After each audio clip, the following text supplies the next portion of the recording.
موږ او تاسو چې نن سبا بسر کوو. خو دومره عظیمه ورځ ده.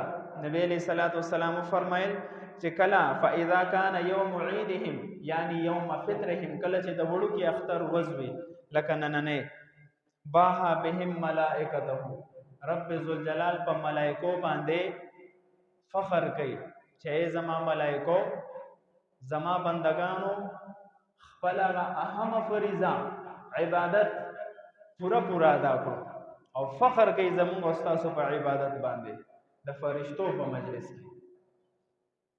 بیا تاسو کوي زما فرشتو، کم یو بندا، کم یو انسان چې خپل حق پورا ادا کړي نو د بدله سره فرشتو عرض کوي یا الله څوک چې خپل کار پورا وکړي نو حق داده چې دله پورا مزدوری او اجر او بدله ورکړي شي.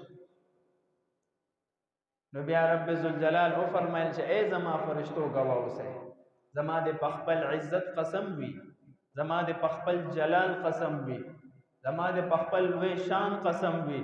رب ذوالجلال د قسم خړو څه ضرورت دی، خو زمو استاد د زړه اطمینان د پاره رب ذوالجلال دومره قسمونه وخړل. وی فرمایل چې نن بده اجتماع کې چې ماته نن څوکم څه دعا کوي د دنیا په باره کې یا د آخرت متعلق لاجیبنه، نو خامخا به زه د دې دعاګانې قبلوم. دومره یو اهم ورځ ده، عظیمه اجتماع ده. نو کم از کم به دې ورځ باندې په دعاګانو کې بخل نه کوو چې سم به دې زړه باندې وي د دنیا متعلق د آخرت متعلق. نو هغه الله ته پیش کو وغواړو دی، ځکه الله فرمایي لاجیبنه.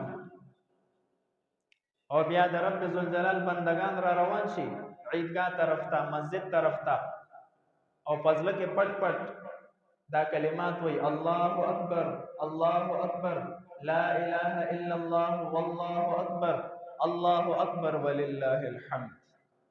احادیثو کې راځي چې فرشته په دې ورځ باندې د لارو کوڅو په اطرافو باندې په کنارو باندې ولاړي، څوک چې موږ لاره روان وي هغه سره مصافحه کوي، لاس په سره ملاوي.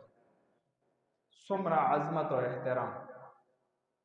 او چې کله د عیدګاه او د موز نه پس بندگان زی، رب ذوالجلال فرمایي دوی داسې واپس شي مغفورا لهم چې الله د دې ټول ګناهونه معاف کړي.